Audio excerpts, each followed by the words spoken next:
Hello traders and welcome back to pivot ways. आज date है 6 जून। चलिए स्टार्ट कर लेते हैं आज बैंक निफ्टी की पोस्ट मार्केट एनालिसिस। जो चार्ट आपको मेरी स्क्रीन पे दिख रहा है वो है बैंक निफ्टी का 5 मिनट का स्पॉट चार्ट एंड जो इंडिकेटर आपको मेरी स्क्रीन पे दिख रहा है वो है सीपीआर इंडिकेटर। आज का मॉर्निंग सेशन उन ट्रेडर्स के लिए बहुत स्ट्रेट फॉरवर्ड होगा जिन्होंने मेरी एक्सरसाइज की हुई थी, जिसमें मैंने आपसे कहा था कि आपको ये चेक करना है कि आफ्टरनून का बायस कौन से सिनेरियोज में नेक्स्ट डे मॉर्निंग सेशंस में रिफ्लेक्ट होता है। क्योंकि जैसे आपको यहाँ पे दिख रहा है हमारे पास एक स्ट्रॉन्ग बेयरिश बायस था एंड जो हमें ओपनिंग मिल रही थी वो inside the previous day range मिल रही थी। इन केसेस में हाई प्रोबेबिलिटी होती है कि हमारा मॉर्निंग का बायस प्रीवियस डे के आफ्टरनून बायस से ओवरलैप कर जाए। तो अगर आपने ये एक्टिविटी की हुई थी वेल एंड गुड, अगर आपने नहीं की है तो आप अभी भी कर सकते हैं। एज अ डे ट्रेडर यही ऑब्जर्वेशंस आपको हेल्प करेंगी राइट ट्रेड्स कैप्चर करने के लिए, स्पेशली अगर आप डायरेक्शनल ट्रेडर हैं। एज अ डायरेक्शनल ट्रेडर आपको पैटर्न्स रिकॉग्नाइज करना आना चाहिए, क्योंकि अगर आपको ऑप्शन स्ट्रेटजीज में काम करना है, फॉर एग्जांपल स्ट्रैडल स्ट्रैंगल, तो उसमें आप बेसिकली एडजस्टमेंट ही देखोगे सपोर्ट एंड रेजिस्टेंस पे। अगर आप डायरेक्शनल ट्रेडर हैं एंड अगर आप डायरेक्शनल खेलते हैं तो आपको ये पता होना चाहिए कहाँ पे आपको एंटर करना है एंड कहाँ पे आपको एग्जिट। तो अब हम लोग स्टार्ट कर लेते हैं अपने प्री मार्केट एनालिसिस पॉइंट से, जहां हम सबसे ज्यादा एम्फेसिस अपने प्रीवियस डे को देते हैं। तो जो हमारा प्रीवियस डे था वो एक साइडवेज डे था, जहां पे हमें आफ्टरनून में एक स्ट्रॉन्ग बेरिश मूव मिला एंड जो हमें ओपनिंग मिल रही थी वो एक स्मॉल गैप अप ओपनिंग मिल रही थी जस्ट अबव द सीपीआर। तो इन केसेस में मेरा ट्रेड प्लान क्या निकल के आया, अगर प्राइस मॉर्निंग में सीधा ऊपर भाग जाता है, फॉर एग्जांपल फर्स्ट 3 कैंडल्स आपको ग्रीन दिख गई एंड प्राइस ऊपर भाग गया, उन केसेस में शॉर्टिंग की अपॉर्चुनिटी मैं ढूंढूंगा मार्केट में।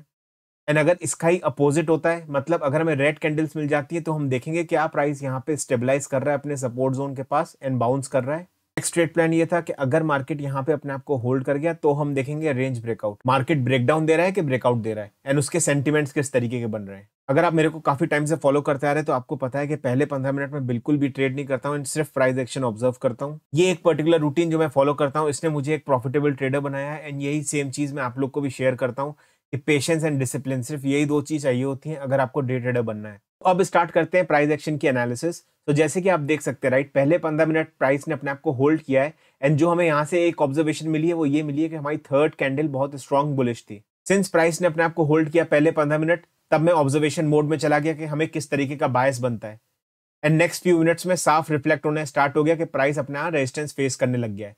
एंड ये हाई प्रोबेबिलिटी क्यों था, क्योंकि प्रीवियस डे भी हमारे पास सेलिंग प्रेशर आया हुआ था एंड हमें मॉर्निंग में एक शॉर्टिंग की अपॉर्चुनिटी मिल रही थी, क्योंकि जो पहली बुलिश कैंडल थी राइट, सेकंड वाली उसको रिफ्लेक्ट नहीं कर पाई एंड जब उसने एक red closing the below the CPR, यहाँ पे आप शॉर्टिंग इनिशिएट कर सकते थे with the stop loss above CPR. अगर आप ऑप्शन बाइंग करते हैं तो आप ऑप्शन बाइंग की यहाँ डायरेक्शनल ट्रेड ले सकते हैं। अगर आप ऑप्शन सेलिंग करते हैं तो आप यहाँ पे ऑप्शन सेलिंग की डायरेक्शनल ट्रेड ले सकते हैं। आपका टारगेट क्या होना चाहिए, बाइंग के लिए आपको पॉइंट्स के स्पेसिफिक टारगेट रखना चाहिए, बट अगर आप ऑप्शन सेलिंग करते हैं तो आपको थोड़ा पोजीशन कैरी कर लेनी चाहिए थी आपको 44,000 राउंड नंबर तक। क्योंकि अगर आप बैंक निफ्टी में ट्रेड करते हैं तो आपको पता ही होगा कि बिग राउंड नंबर एक psychologically support and resistance level होते हैं। तो इस तरीके से हमें मॉर्निंग में एक हाई प्रोबेबिलिटी ट्रेड मिल गई थी, बट जो प्राइस एक्शन था राइट वो बहुत शार्प हुआ था, मतलब शार्प नीचे गिरता जा रहा था।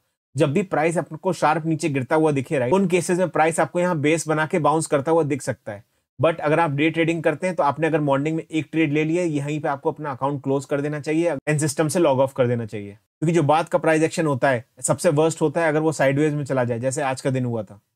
इस केस में वो आपका पैसा खा जाता है। अब जब मेरी एक ट्रेड कंप्लीट हो गई है तो मैं नेक्स्ट ट्रेड की अपॉर्चुनिटी का वेट कर रहा था एंड मेरा प्लान ये था कि प्राइस यहाँ पे डब्ल्यू पैटर्न बना दे, डबल बॉटम, जैसे आप यहाँ देख सकते हैं, उसके बाद मैं एक लॉन्ग चला जाऊं यहाँ पे। बट यहाँ प्राइस आया नहीं एंड प्राइस यहाँ पे फंसा रह गया।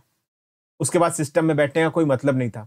अगर आपका अकाउंट मॉर्निंग में ग्रीन हो गया है, सिंस आज फिर निफ्टी एक्सपायरी थी, तो आपको एक स्ट्रॉन्ग शॉर्ट कवरिंग यहाँ भी दिखने को मिल रही है। बट जैसे कि मैं बोलता हूँ, अगर आप डे ट्रेडर बनना चाहते हो और कंसिस्टेंसी ढूंढ रहे हो तो अवॉइड करो 3 PM के बाद ट्रेड करना, क्योंकि एक्सर्शन हो जाता है ऑलमोस्ट 4-5 घंटे। अगर आप लगातार प्राइस एक्शन देख रहे हो, आप मार्केट में बैठे रहोगे तो आप ओवर ट्रेड भी कर सकते हो। आप जानते हैं आज एनईसी का सर्कुलर आया है, उसमें हमें बताया गया कि जो बैंक निफ्टी की एक्सपायरी है राइट, वो फ्राइडे को मूव हो जाएगी। इस तरीके से हमारे पास ट्यूसडे को फिर निफ्टी, वेडनेसडे को मिड कैप निफ्टी, थर्सडे को निफ्टी, फ्राइडे को बैंक निफ्टी। मार्केट कितना वोलेटाइल होने वाला है आपके लिए, तो इसलिए आप अभी से अपनी कंसिस्टेंसी एंड डिसिप्लिन पे प्रैक्टिस करने लग जाइए कि जब आपको एक प्रॉफिटेबल ट्रेड मिल जाए आप एग्जिट कर लो अपना अकाउंट। चीज आप लोगों ने आज ऑब्जर्व की होगी कि मैंने पहली बार ऑप्शनल सेलिंग डायरेक्शनल बोला है। उसका बेसिक रीजन ये था, जनरली जो ऑप्शन बाइंग होती है राइट, वो बहुत डिफिकल्ट होती है, उसमें डिसिप्लिन, पेशेंस बहुत एक्सट्रीम लेवल का चाहिए होता है एंड कई केसेस में ऑप्शन बायर कंटिन्यूअस लॉसेज भी करते रहते हैं एंड ये उनकी साइकोलॉजी एज वेल एज उनकी ट्रेडिंग जर्नी में बहुत हार्म करती है। सो इसलिए अगर आप एक ट्रेडर हैं जो कि ऑप्शन बाइंग करते हैं एंड अगर आप अभी कंटिन्यूअस लॉसेज में,